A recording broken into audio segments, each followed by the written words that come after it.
Well, just thought I'd share another hobby of mine. This one, not quite flight simulator or anything extravagant, but, well, it kind of is in a way.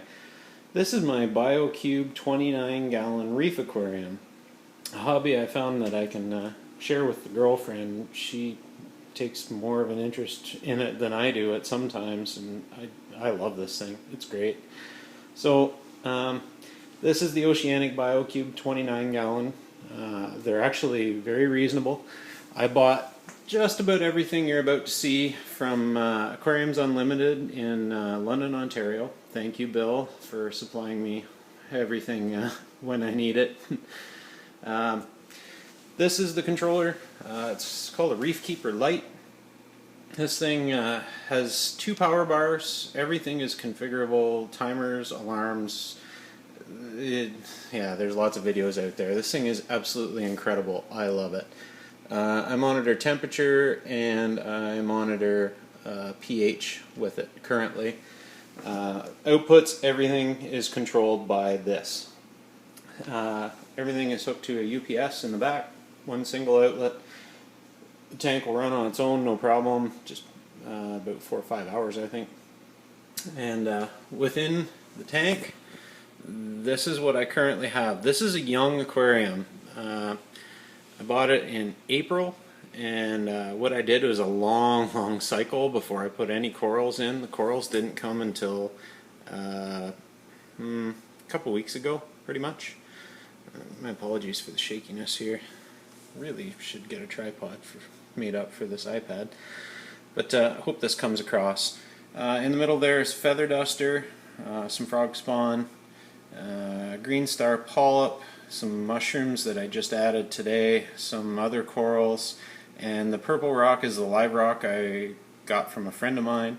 Some more green star polyps, and these pulsing zinnias carried Bill at Incredible Aquariums today, and some hermits, my cleanup crew. You can see they're busily cleaning up my deep stand bed.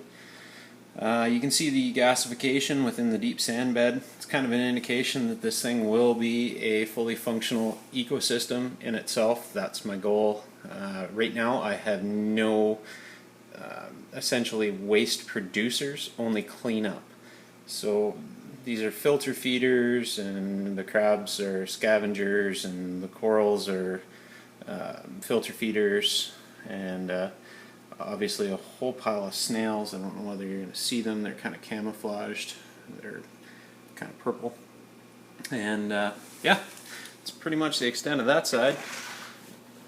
Around the back you'll see I have an algae bloom. This tank is kind of ugly right now, but I'm kind of a firm believer that nature will look after itself, and I don't want to mess with it too badly. Right now the algae is good food for all the scavengers. See a cleanup shrimp back there.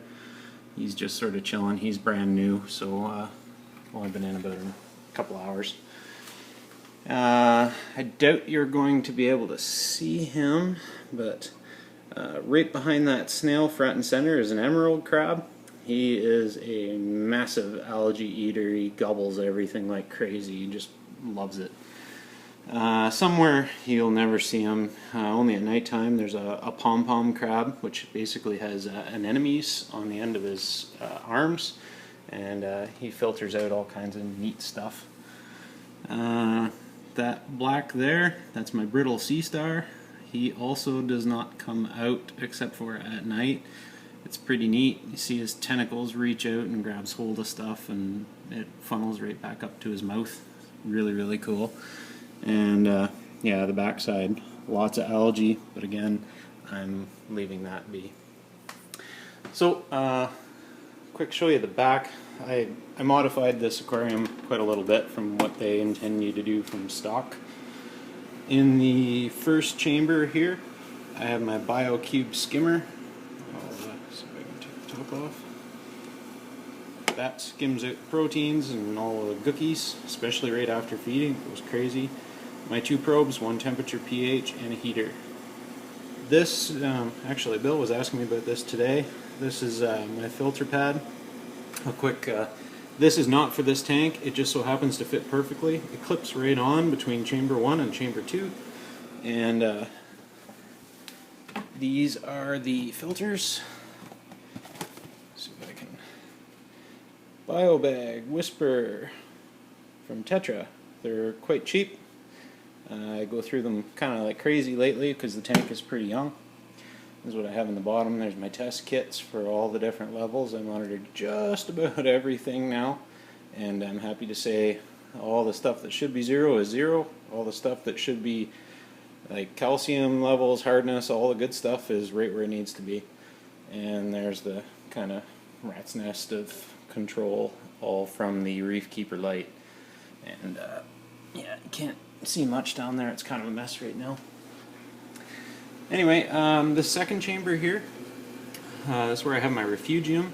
I have Chaetomorpha growing in there under an LED light. I think I'm going to need to get some more powerful light, but it also has a spot on the back where I can hang a light, but that's pretty much the Chaetomorpha growing quite quickly actually. It removes all kinds of pollutants and stuff, so again, part of the biological filtration. And over here I just have my return pump, the main pump for the Biocube, which is still stock, and I see no reason to go anymore. I have lots of water movement with the 2 power heads up in the corner, as well as the return lines, and yeah, algae hanging off it. But anyway, that's pretty much it. Thanks to Bill and also York Steelo. He puts out a lot of really great videos on YouTube on deep sand bed. Huge benefit to any aquarium. There was no question in my mind I had to go that route. And yeah, all the other people that share the knowledge to make these things work and have a little piece of nature right in your own home. It's fantastic. Thanks for watching.